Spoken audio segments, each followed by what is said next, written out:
In this video, we're looking at some key features of the new version 5 of our LinnDrum powered by Neve, which is built for Ableton Live 12 and above. The first thing to do when you open this up is to open all 3 live sets in the project, find the drum rack, and save it to your library. You might also want to save the bus driver, which is a mastering preset for the drums.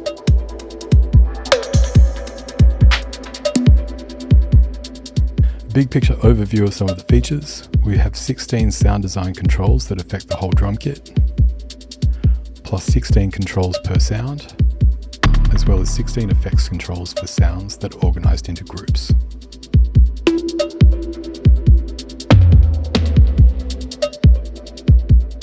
Each of these sounds or groups has preset variations,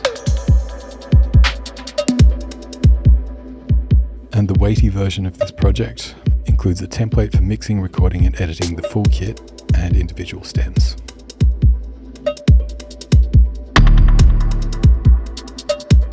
And some guidelines on how to use the drum kit. Starting from left to right, we have the kit effects dry and wet, which acts like a throw.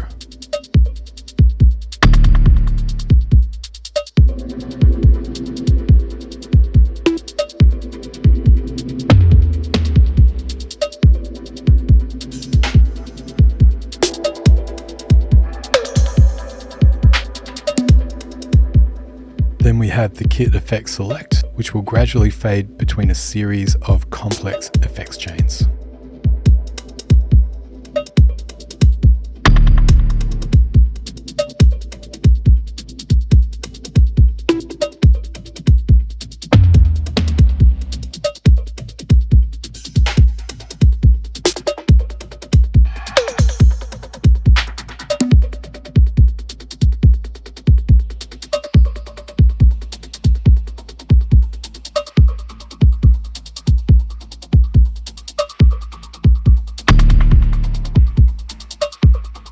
And that's just 2 of the 16 dials. For all the others, the most important things to know are anything that has white text is a gain dial.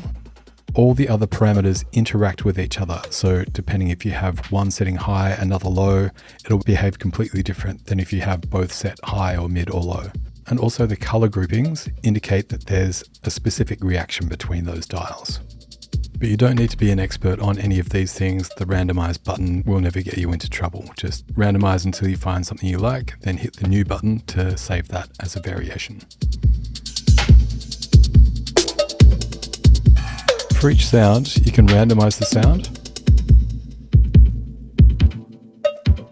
Use any of our pre-saved presets, make presets of your own, or Shift 1 will randomize all sounds.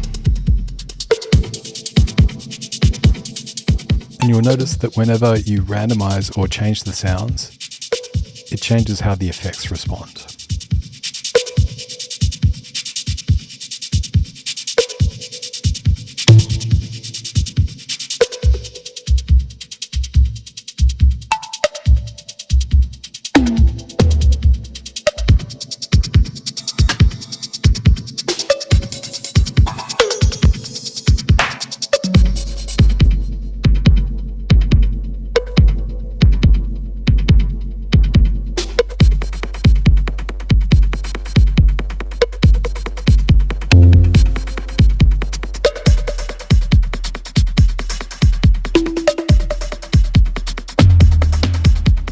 Now when it comes to mixing, we have the LinnDrum track, which is the MIDI track where you write your beats.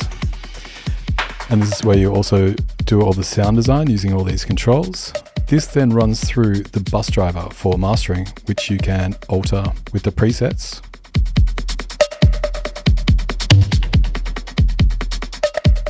And you can also modify these things here. How much input gain you send in will alter how this section here responds, and you can control the output gain here. After this, the sound then goes into 2 places. The LinnDrum All track is going to record the whole performance as one stereo file, and then the stems serves 2 purposes. One is for mixing,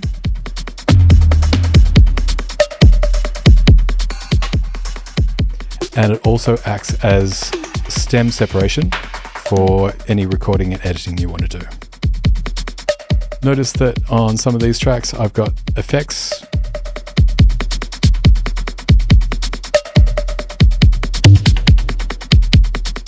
This is so that doing any mixing here won't affect how the effects of the drum kit respond to changes in the sound.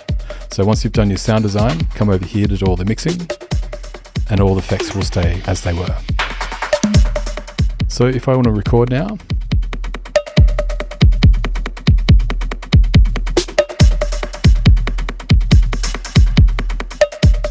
and let's just randomize a few things so we end up with some automation.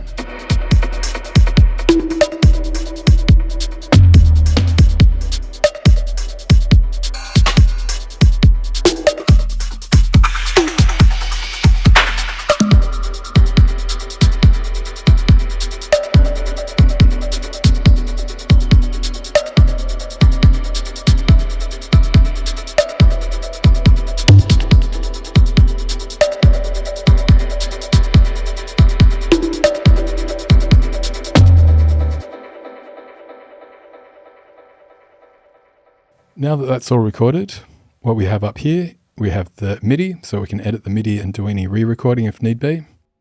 All the automation is captured for any changes, such as randomizing or changing the macros. We've also got the LinnDrum All, so that's the entire performance, all recorded in one go. And then we have the stems separated. So if you want to go in and remove the kick for just these bars, we can do that, and everything else will stay the same. The only thing, once you're ready to edit, just turn all the record buttons off. Let's select all these in one go and turn them off. That way you know that you're listening to the edited version.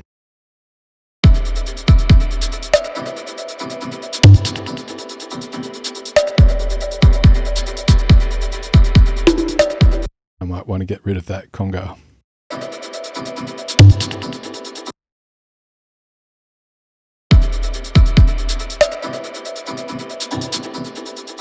And you'll notice that even though I've edited out the conga and the kick, that the effects are still responding to those sounds because they were recorded in real time and the effects have been printed in the stems.